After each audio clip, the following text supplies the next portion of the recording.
우리 성가대에서 말씀이 굳게 서리란 것처럼 정말 말씀이 굳게 서면 그 말씀은 진리인데 진리가 여러분들을 보호할 줄 믿습니다.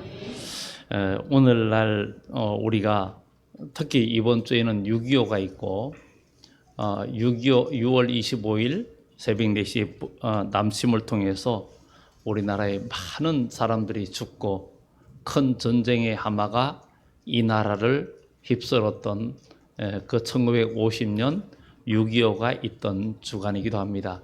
같은 민족끼리 싸웠고 지금도 여전히 남북 간의 경계선을 이 휴전선이라고 말을 합니다. 전쟁을 잠시 쉬고 있는 그런 상태, 이런 상태로 놓여 있습니다. 그러다가 요즘은 그 러시아와 우크라이나 전쟁이 있는 와중에 또 푸틴 대통령이 북한을 방문하고 베트남을 방문하면서 북한을 방문하면서 상호 군사 협의라든가 이런 걸 통해서 여러 가지 유사시에 적극 개입하는 그런 조항을 세우면서 우리나라에 아주 한 방 먹이는 그것 때문에 이제 우리나라에서는 우크라이나 무기를 지원할 수 있다, 이제 이런 얘기까지 나오고 있는데, 이런 것들을 보면서 사람들이 많이 염려도 하고 그렇게 하는데, 과연 우리가 이럴 때에 어떤 자세를 취해야 되는가, 성경은 우리에게 무엇을 말해주는가, 이것들을 우리가 성경을 통해서 한번 살펴보고자 합니다.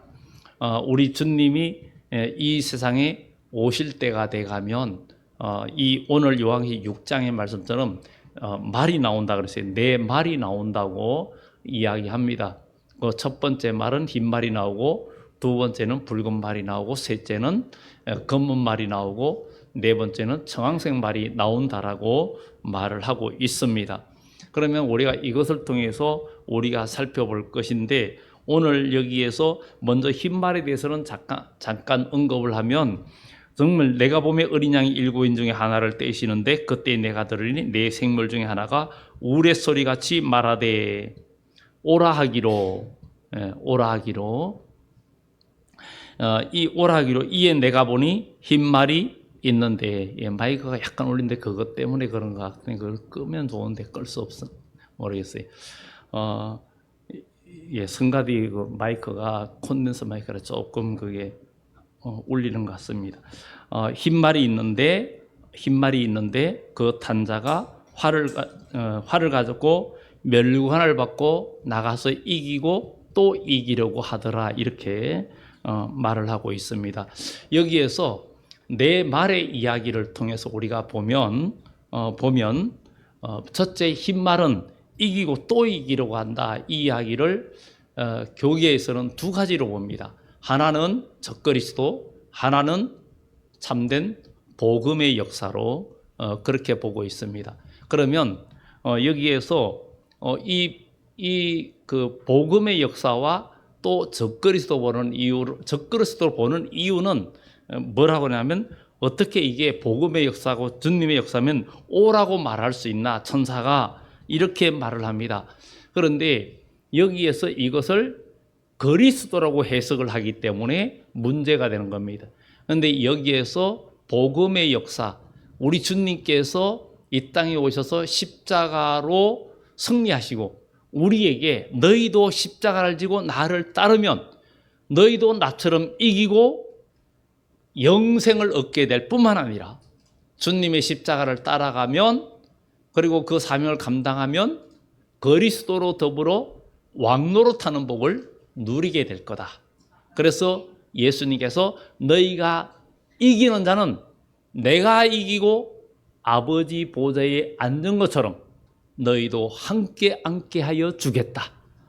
그러니까 우리 그리스도인은 신앙의 싸움에서 승리해야 하고 승리해야 할 명분도 있고 소망도 있는 거예요. 그런 소망도 있는 거예요.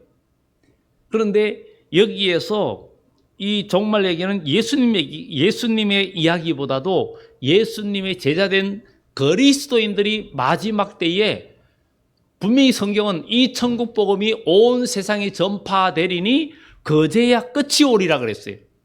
그런데 예수님이 중보기도 하시고 또 성도들이 하나님 말씀과 성령으로 온 세계에 복음을 전하면서 오늘날까지 왔는데 세계의 복음이 전거되고 있지만 지금은 도리어 줄어들고 있는 상황입니다. 시대 상황이.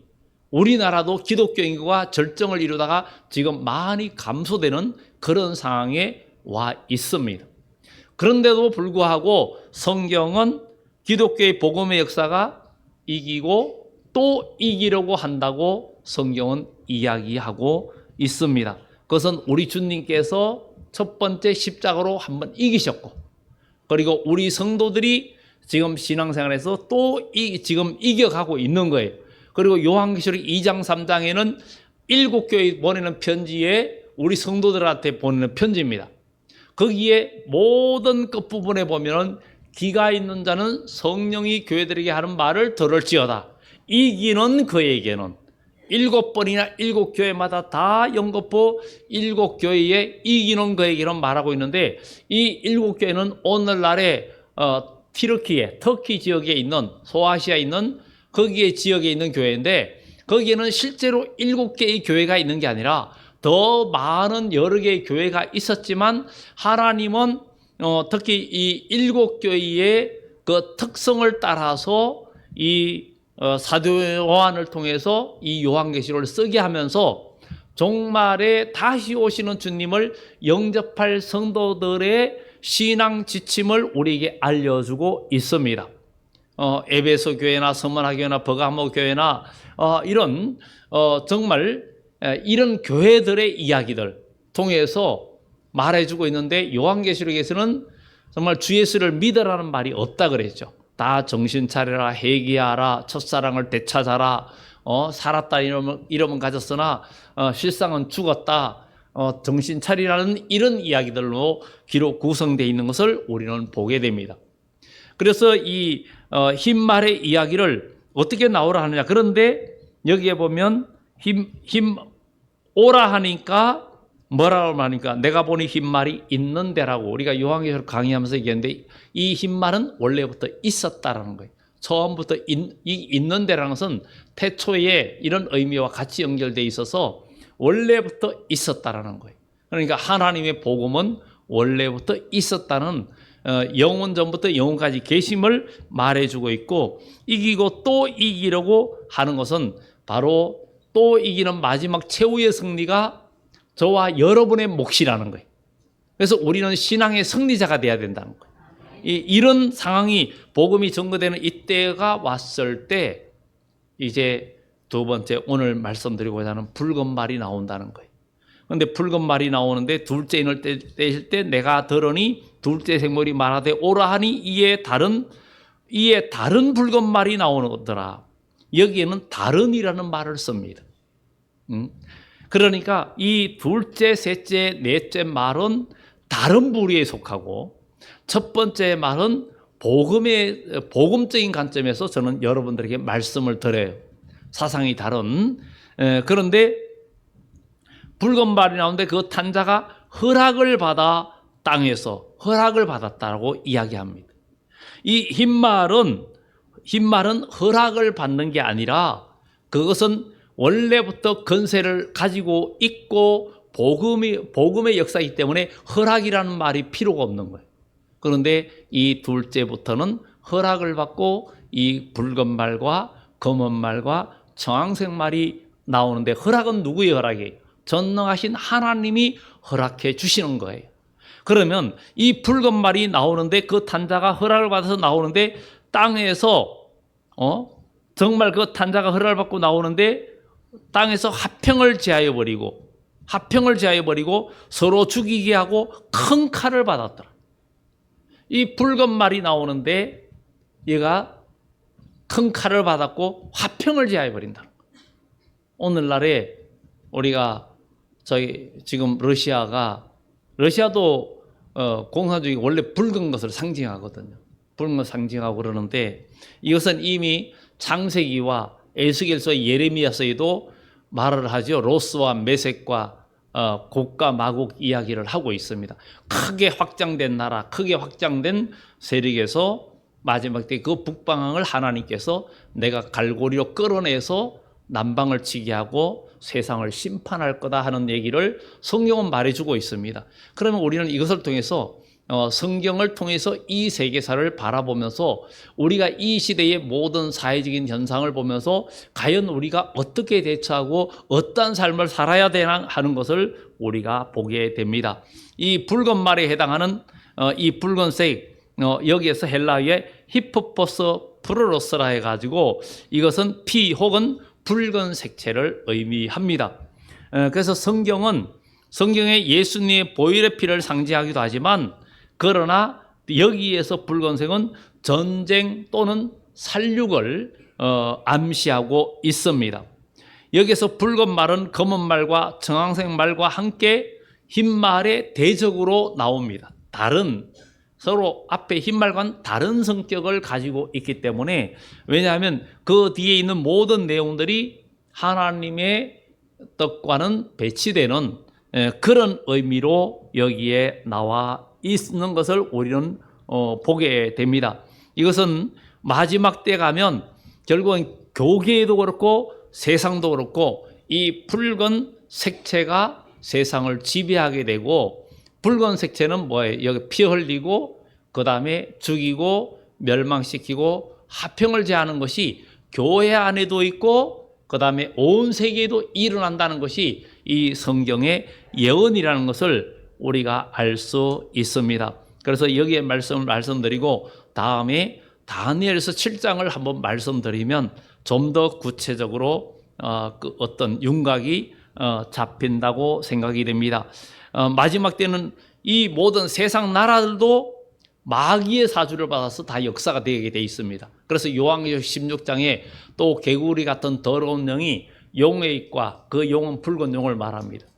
용의 입과 짐승의 입과 거짓 선자에서 입에서 나오고 그들이 모든 나라들을 큰강유벌하대로 모아가지고 전쟁의 큰 날을 위해서 준비하더라. 그때에 주님께서 내가 도적같이 오리니 누구든지 깨어서 자기 옷을 더럽히지 않고 지키는 자가 복이 있다. 이렇게 말을 하고 있습니다. 그래서 우리는 지금 세계 역사 되어지는 모든 일들을 보면서 두려워할 게 아니라 하나님의 섭리를 우리가 보면서 우리가 더욱더 믿음을 지키고 나가면 앞으로 어떤 환란이 와도 두려울 게 없다라는 거예요. 다니엘서 12장에도 그때 내 민족을 호위하는 대군 미가엘이 일어날 것이요 또 그 개국 이래로 환란이 있으리니 창세 이후로 전무후무한 환란이 있을 것이다 하는 얘기가 바로 이 말세에 이어지는 그 예언과 똑같아요.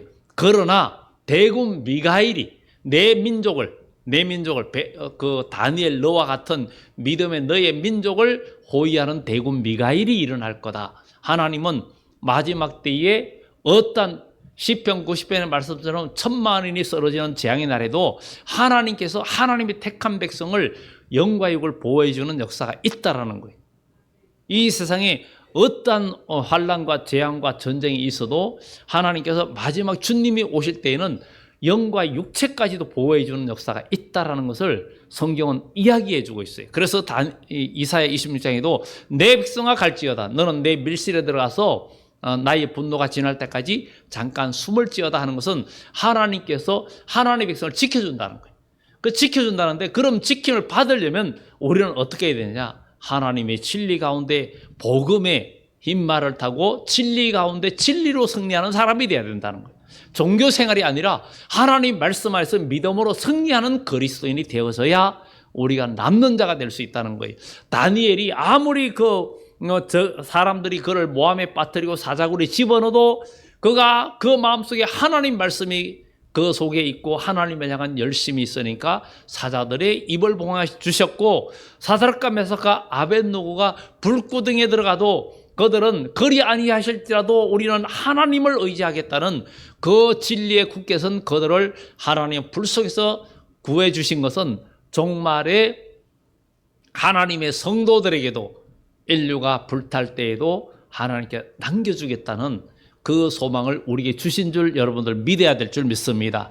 성경은 이 시대를 앞서가고 있고, 지금 우리의 이런 상황에서 성경은 말합니다. 마지막 때 북방왕을 두려워하지 말고 그들과 타협하지 말라는 게 다니엘서 11장에 주는 메시지예요. 그들은 딴 마음을 품고 있고, 그리고 다니엘서 7장에 보면 그 넷째 짐승에 관한 이야기인데, 그들은 앞에 짐승과 다르고 사상이 다르고 부셔뜨리고 먹고 그런 사상을 갖고 있다. 그리고 그는 마지막 때 요한계시록 가서 7머리 10뿔 이야기가 나옵니다. 7머리 10뿔은 세계 역사 속에 하나님과 대적이 되는 그런 강대한 나라를 이야기하는 거예요. 그 나라들 이야기하는데 바벨론이라는 나라가 첫째 일어났고, 그리고 그 다음에 메데파사라든가, 그리고 헬라 제국, 로마 제국이라든가 이런 나라들이 가그부터 올라온 나라들이, 그러니까 첫 번째는 애굽이고, 애굽이고, 그 이후에 아수르고 바벨론이고, 그리고 바벨론 후에 그 다음에 메데파사, 헬라 제국, 그리고 로마 제국, 다 하나님과는 대적이 되는 강대국이었어요. 그리고 네 번째는 종말에 가서 네 나라가 일어나고, 그 넷째 나라가 강력하고 부셔뜨리고, 그리고 그에게는 10뿔이 있다, 이렇게 성경은 이야기하고 있어요. 그런데 10뿔이 있는데 거기에서 현잔뿔 하나가 일어날 거다, 강한 나라가 하나 일어날 거다, 이게 바로 다니엘서 예언인데, 물론 여기는 여러 가지 학설들이 있습니다. 학설들이 있지만 그냥 그런 것은 다 그만두고, 소비에트 연방이 이렇게 생겼을 때, 옛날에 소련이었죠. 생겼을 때 위성 국가가 참 아이러니하게도 꼭 10개였습니다. 그때는 우리가 중국이라 하지 않고 중공이라 그랬죠.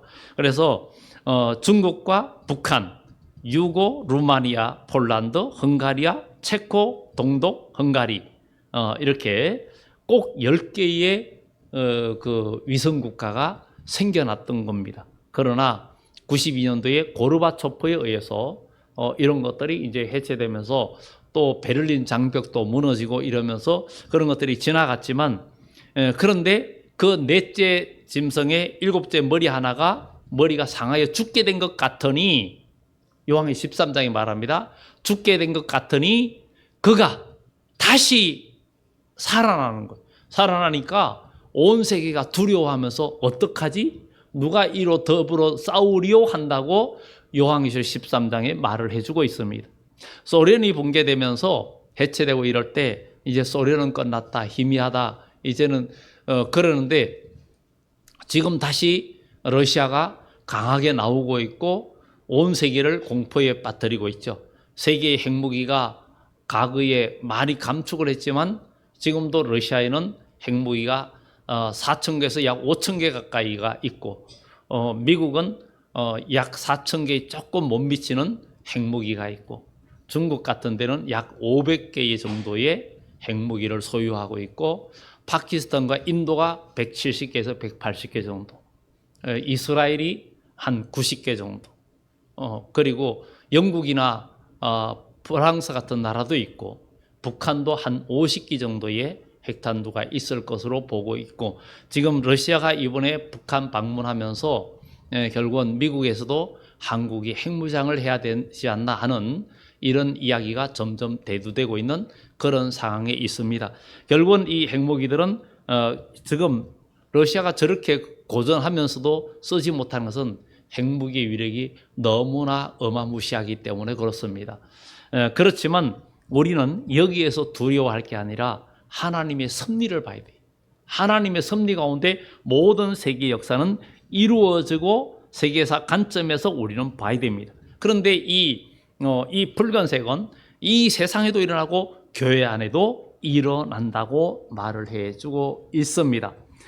그래서 여기에 본문의 붉은색의 의미를 우리가 살펴보면, 여기에 붉은색의 붉은 다른 말은 교조주의라고도 볼 수 있습니다. 교조주의는 과학적인 증명 없이 어떤 진리에 근거하지 않은 뭐라고 말할까? 그것은 독단적인 신념이나 학설, 종교상의 어떤 하나님이 진리에 근거하지 않고 뭐에 근거하지 않고 그냥 무조건 따르는 무조건 하는 그런 무조건 그냥 따르는 그런 주의들을 의미하고 있습니다. 이것이 교회 안에도 일어난다는 거예요. 하나님의 진리에 근거하지 않고 그냥 그거 없이 그냥 독단적으로 내가 그냥 옳으면 옳은 거고 이런 것들이 교회 안에서 분란과 결국은 화평을 제하여 버리고 이런 것들이 일어난다는 것을 말해주고 있습니다. 학문적이나 논리적인 비평에 대해서 대화와 토론으로 극복하기보다는 진리를 근거하지 않고 그야말로 무조건 거부하거나 단합하는 어떤 전체주의적인 이런 습성들이 바로 교조주의가 마지막 때 세상에도 교회도 지배하는, 그래서 하나님의 진리가 지배하는 게 아니라 사람의 사상이나 어떤 편견 이런 것들이 지배하는 그런 세상이 될 것을 이야기해 주고 있습니다. 그래서 이 6장에 네 말이 나오는데 스가랴 6장에서도 이 말이 나옵니다. 붉은 말, 검은 말, 어렁지고 그런 말들이 나오는데 그 말이 나오는데 거기에는 두 산 사이에서 나왔다고 이야기합니다. 두 산 사이는 바로 이념의 장벽을 말합니다. 그런데 이 시대에는 사회주의와 민주주의의 큰 장벽이 있는데 사회주의는 기독교를 일단은 배척합니다. 배척하고 기독교를 인정하지 않습니다. 이런 상황 속에서 이루어지는데 우리는 이런 것들을 보면서 이런 큰 것이 합해지지 않고 심판 때까지 이어진다고 한 것이 성경의 이야기입니다. 그래서 이 붉은색은 사치의 색이라고도 하고 사치의 색은 요한계시록 17장에 엄녀 이야기가 나옵니다.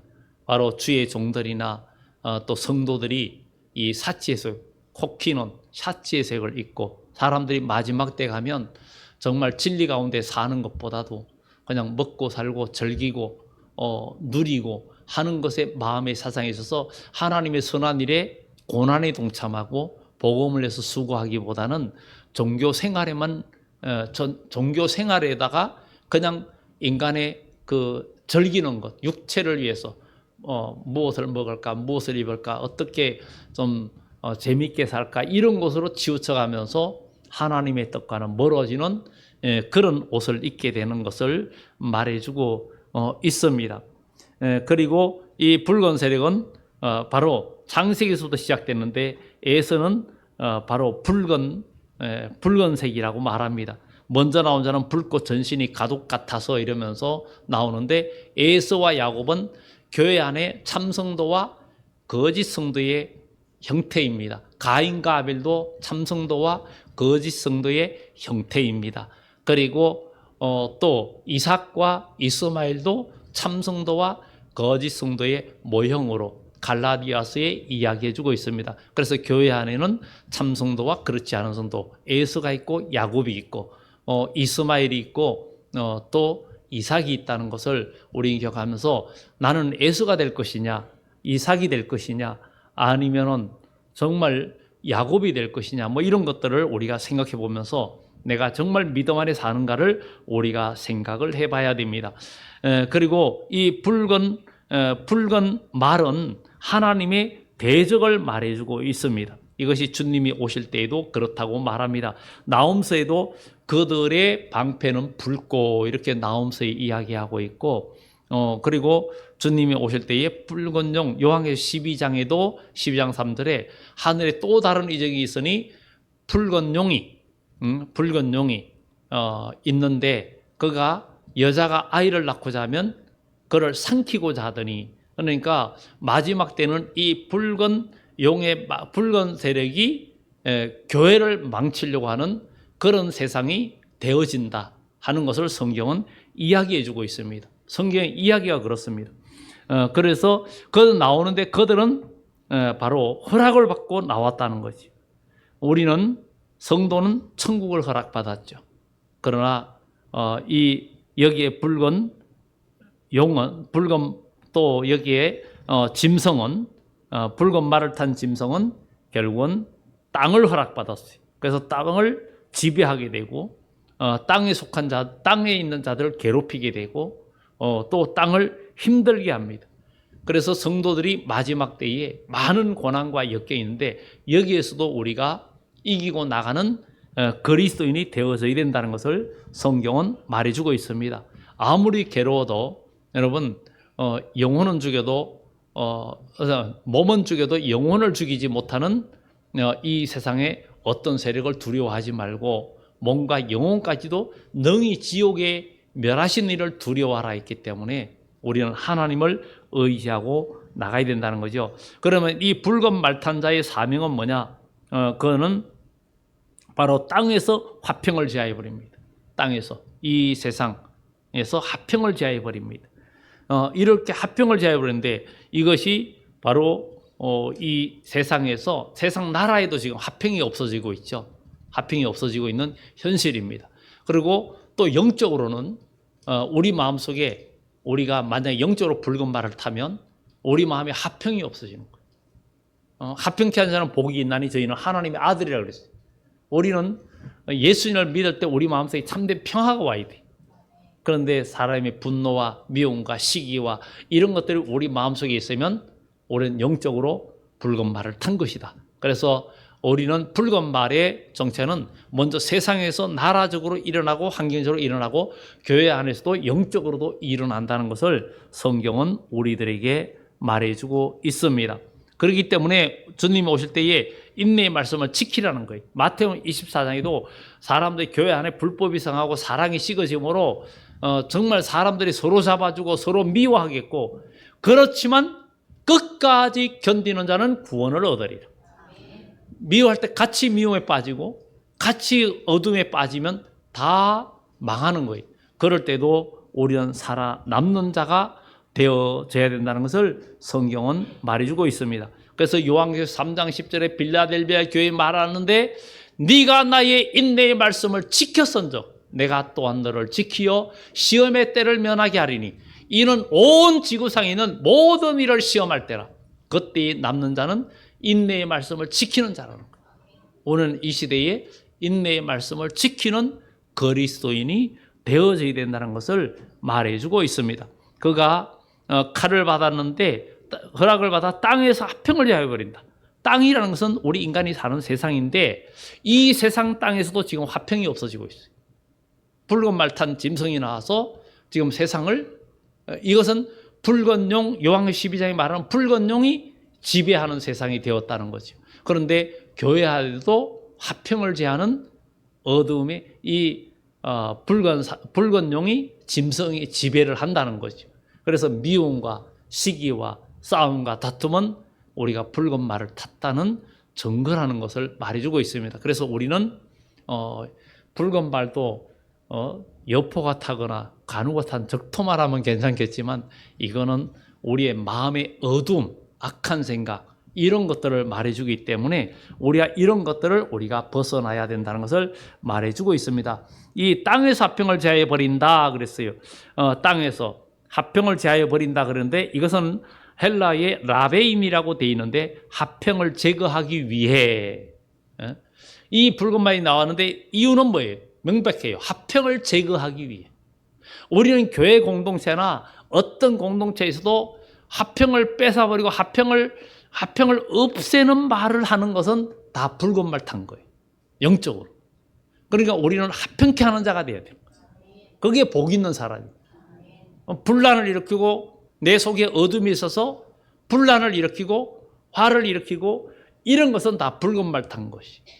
이게 교회 하나도 영적으로 이루어지는 거예요. 그래서 요한계시록 9장에는 마지막 때 기독교의 종교 지도자들도 3분의 1이 떨어진다 그랬어요. 그다가 유명세를 타는 유명한 별들이 땅에 떨어지는데 종교계를 망친다 그랬어요. 그렇게 해서 결국은 교회가 어두워지고 캄캄해져서 흑암이 덮게 돼서 입맞지 아니한 자는 다 정갈이 쏠 때에 같은 고통을 느끼면서 사람이 죽고 싶거나 죽음이 저희를 피하는. 그러니까 교회 생활이 즐겁고 천국이 돼야 되는데 왜 마음속에 신앙생활 하는데 괴롭고 힘드냐? 그거는 남이 문제가 아니라 바로 나 자신이라는 거예요.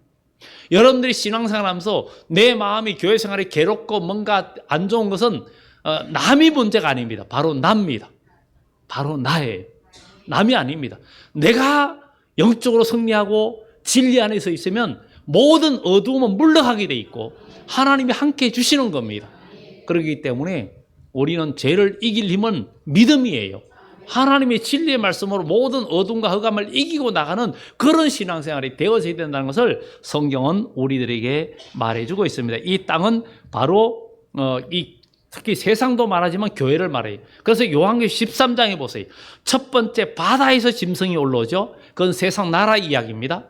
세상 나라에 나오는 짐승 큰 나라가 성도들을 무너뜨린다는 거예요. 그런데 또 그 다음에 11절에 가서는 또 땅에서 짐승이 올라오는데 새끼양같이 두 뿔 있고 용처럼 말하더라. 그거는 거짓 선지자 이야기입니다. 그래서 거짓 선지자가 모든 짐승에게 죽었다가 상처가 나은 짐승, 그 짐승에게 경배하라 하더라.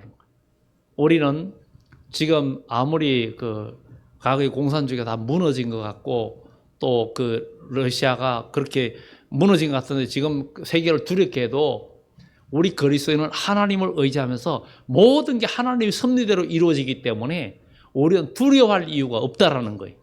하나님께서 모든 걸 지켜주시고 인도해 주시는데 이사야 7장에 아람과 북쪽에 있는 러신과 르말리아가 연합해서 두려움이 된다 해도 두려워하지 마라.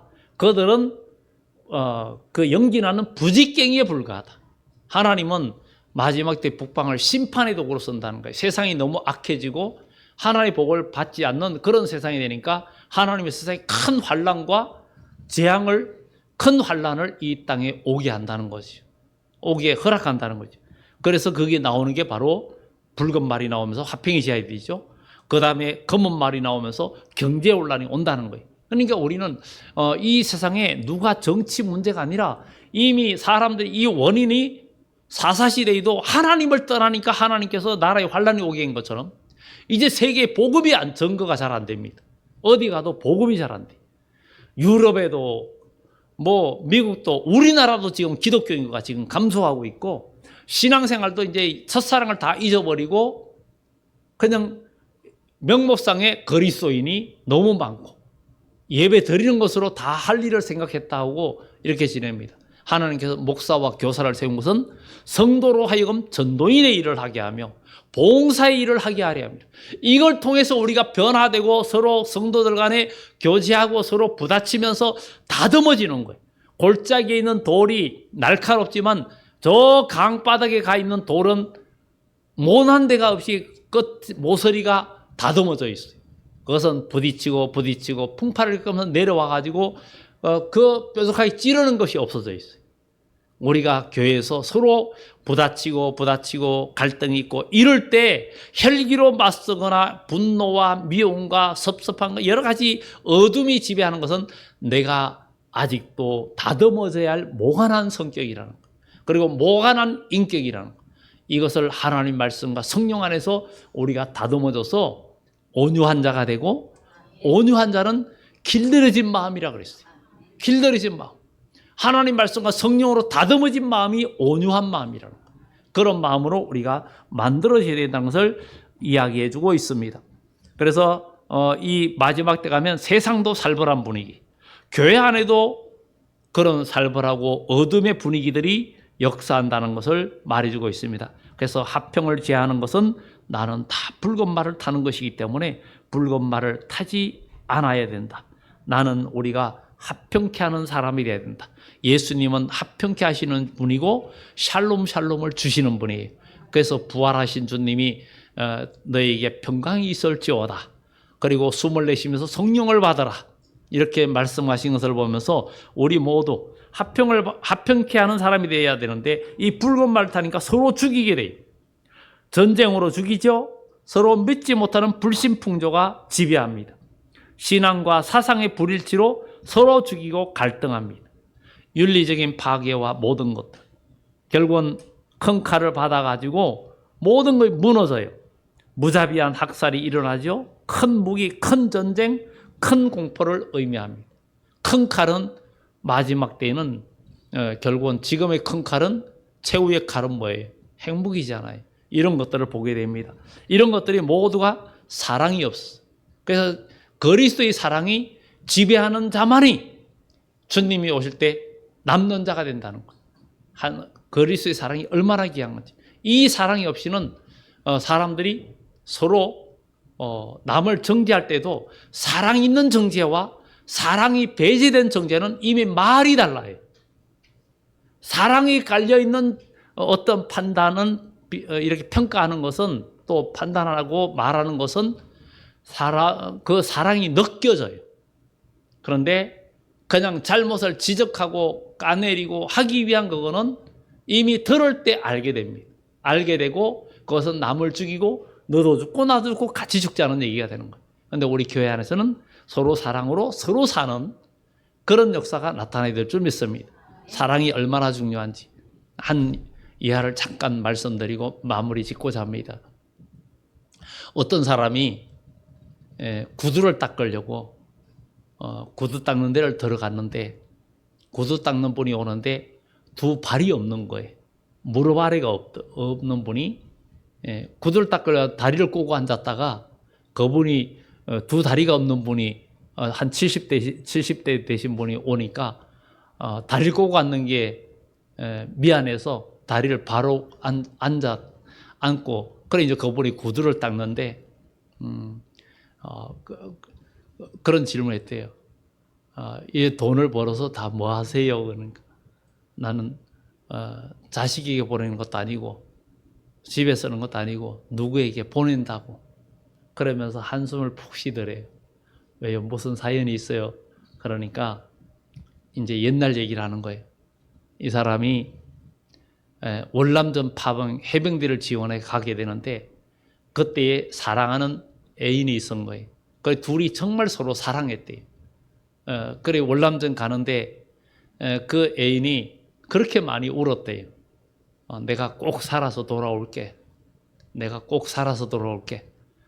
그러면서 해병대 지원해서 월남전에 가서 정말 살아남기 위해서 열심히 싸우면서도 굉장히 주의를 많이 했대요.